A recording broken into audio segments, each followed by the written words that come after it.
Center, and I'm a 4th grade student there. And if Tom Corbett keeps making these cuts, then we won't have very many special programs at all. One of those special programs is called POP, where you do a lot of geometry and many different things. And my brother plays 2 instruments, cello and drums. And if this keeps up, he won't be able to play either of them, and it's very good for his education. And they're already cutting Spanish, and after that, art is probably going to be next.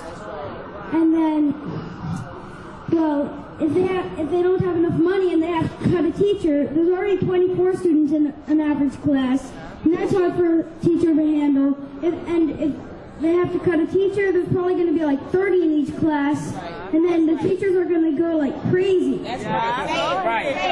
And I got a message, and I came here from Pennsylvania today to give a message to Tom Corbett. Yay!